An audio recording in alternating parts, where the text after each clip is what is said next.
Friends ఇక్కడ red colour కనిపిస్తున్న subscribe అనే బటన్ ప్రెస్ చేయండి, ఆ పక్కన వచ్చే బెల్ బటన్ కూడా ప్రెస్ చేయండి. ఇలా చేయడం ద్వారా ఎప్పుడైతే సేవడికి మిస్ కారు. ఈ వీడియోని తప్పకుండా లైక్ చేయండి. ఫ్రెండ్స్ ఈ వీడియో కింద డిస్క్రిప్షన్ లో ఒక న్యూస్ యాప్ లింక్ ఇచ్చాను. యాప్ జస్ట్ 4 MB మాత్రమే ఉంటుంది. ఈ యాప్ ఇన్స్టాల్ చేసుకున్న వెంటనే మీకు 50 రూపీస్ అనేది రావడం జరుగుతుంది. ఈ యాప్ తో మనం నెలకి 5000 వరకు ఎర్న్ చేసే అవకాశం ఉంది. సో తప్పకుండా అందరూ ట్రై చేయండి.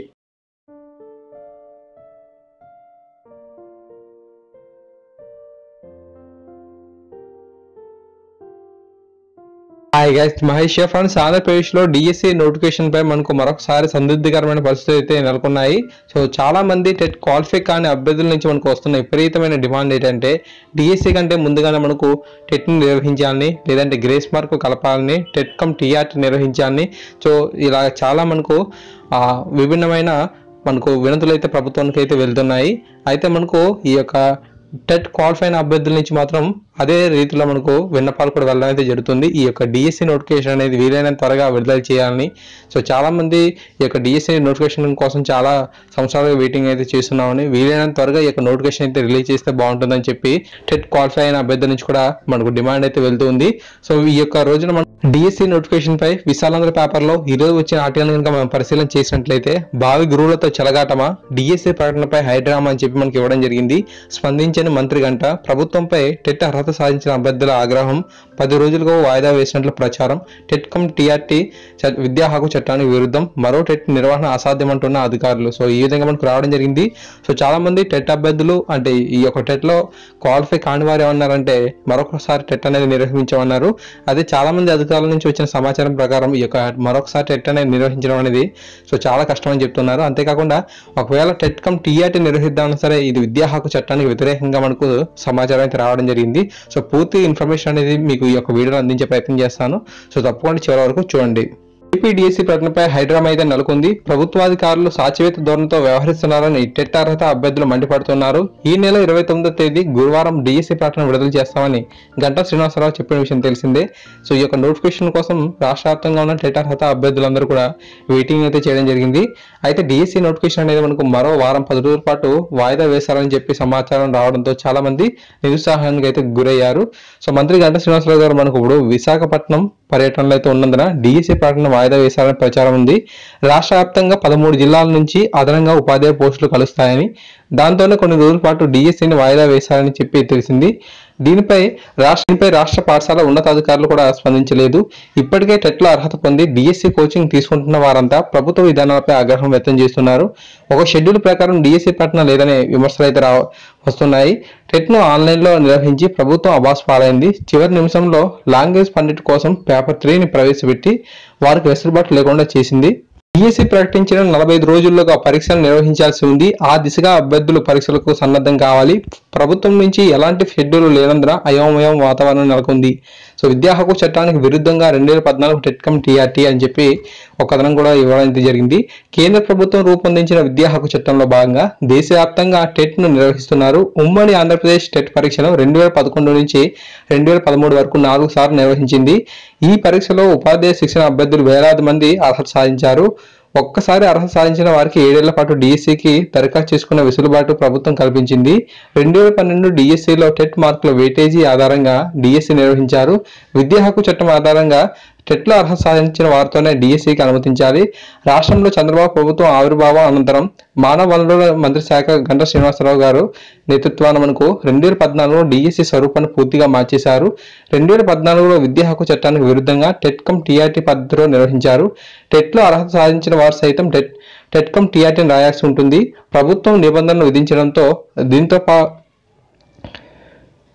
టెట్లో అర్హత సాధించిన వారు సైతం టెట్ కమ్ టీఆర్టీని రాయాల్సిందేనని ప్రభుత్వం నిబంధనలు విధించడంతో సో అప్పటి వరకు మనకు 2011 నుంచి 2013 వరకు ఈ యొక్క టెట్లో ఎవరైతే అర్హత సాధించారో వీరందరూ కూడా టెట్లో అర్హత సాధించిన వారు సైతం టెట్ కమ్ టీఆర్టీ రాయాల్సిందేనని ప్రభుత్వం నిబంధనలు విధించింది. దీంతో 2011 నుండి 2013 వరకు టెట్లో అర్హత సాధించిన వారు రోడ్డును పాలయ్యారు.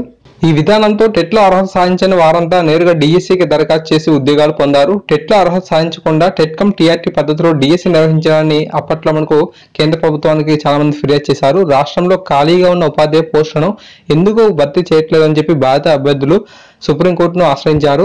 దీంతో ప్రభుత్వం ఆగమేఘాన టెట్ పరీక్ష నిర్వహించారు. ఆ తర్వాత డిఎస్సికి సన్నద్ధమైంది. ఇప్పుడు టెట్ ఫలితాలు వచ్చి 3 వారాలు దాటుతుంది. నూతన డిఎస్సి ప్రకటనపై ప్రభుత్వం కార్యాచరణ చేయకపోవడంపై మనకు చాలా మంది సర్వత్రా విమర్శలు అయితే చేస్తున్నారు.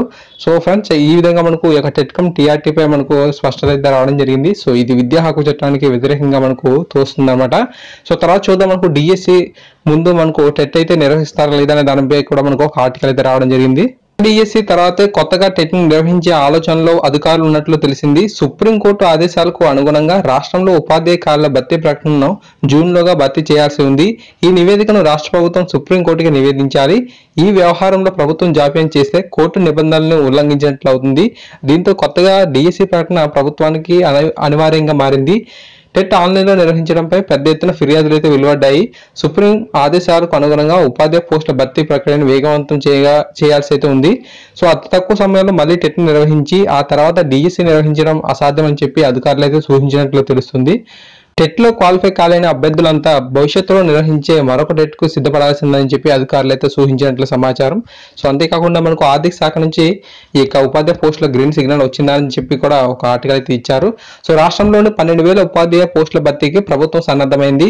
వివిధ జిల్లాల నుంచి డిఈఓలు పంపిన నివేదికల ఆధారంగా ఈ పోస్టుల సంఖ్య పెరిగే అవకాశం ఉందని చెప్పి అధికారులు భావిస్తున్నారు. ఇందులో 3,000కు పైగా ఉన్న పోస్టులకు ఆర్థిక శాఖ నుంచి అనుమతి రాలేదని ప్రచారం ఉంది. దీనిపై మంత్రి గంటా శ్రీనివాసరావు దాటవేత ధోరణితో వ్యవహరిస్తున్నారు. ప్రభుత్వం నుంచి అనుమతి రానందునే డిఎస్సి ప్రకటనని కొద్ది రోజుల పాటు వాయిదా వేశారని కూడా ప్రచారం అయితే ఉంది. రాష్ట్రంలో 1000 వరకు ఉన్న మోడల్ స్కూల్ పోస్టులకు డిఎస్సితో కలిపి ప్రకటిస్తారా, ప్రత్యేకంగా నిర్వహిస్తారా అనే దానిపై కూడా ప్రభుత్వంలో స్పష్టత అయితే లేదు. సో ఓకే ఫ్రెండ్స్, ఈ విధంగా మనకు ఈ యొక్క పోస్ట్ సంబంధించి అప్డేట్ అయితే రావడం జరిగింది. ఇప్పటి వరకు మనం కేవలం టెట్ క్వాలిఫై లేని అభ్యర్థులు మాత్రమే ఆందోళన అయితే దిగారు. సో ఇప్పటి నుంచి మనకు టెట్ క్వాలిఫై అయిన అభ్యర్థుల నుంచి కూడా మనకు ఆందోళన అయితే రావడం జరిగింది. డిఎస్సి ప్రకటనని కొద్ది రోజుల పాటు మంత్రి గంట వాయిదా వేయడంపై టెట్లో అర్హత సాధించిన ఉపాధ్యాయ శిక్షణార్థులంతా ఆగ్రహం వ్యక్తం చేస్తున్నారు. నిరుద్యోగులతో ప్రభుత్వం చెలగాటమాడుతుందని చెప్పి విమర్శిస్తున్నారు. టెట్లో అర్హత సాధించిన వారందరికీ తక్షణమే డిఎస్సి నిర్వహించాలని డిమాండ్ చేస్తూ అభ్యర్థులు ఆందోళనకు సన్నద్ధమవుతున్నారు. పోటీ పరీక్షల్లో అనర్హత సహజమని వారు పేర్కొంటున్నారు. టెట్లో అర్హత సాధించిన వారందరికీ తక్షణమే ప్రభుత్వం డిఎస్సి నిర్వహించాలని కోరుతున్నారు. డిఎస్సి ప్రకటనపై జాప్యం చేస్తే ఆందోళనకు సిద్ధమవుతామని చెప్పి హెచ్చరిస్తున్నారు. సో ఈ విధంగా మనకు పూర్తి ఇన్ఫర్మేషన్ అయితే రావడం జరిగింది. సో ఈ రోజు మనకు ప్రముఖ న్యూస్ పేపర్లు కనుక పరిశీలించినట్లయితే మరొకసారి టెట్ నిర్వహించాలని చెప్పి టెట్ కన్వీనర్ సుబ్బారెడ్డి ప్రభుత్వానికి అయితే విజ్ఞప్తులు అయితే చేశారు. అయితే ప్రభుత్వం దాన్ని ఆమోదిస్తుందా లేదా అని చెప్పి ఇంకా స్పష్టమైన సమాచారం అయితే లేదు. అయితే మనకు ఈ యొక్క డిఎస్సి నోటిఫికేషన్ ఏదైతే ఉందో సో అది మనకు సుప్రీంకోర్టు ఆదేశాల ప్రకారం జూన్ 12 కల్లా పూర్తి చేయాల్సి ఉంది. సో మరలా టెట్ నిర్వహించి డిఎస్సి నిర్వహించడం అనేది చాలా కష్టతరమైంది.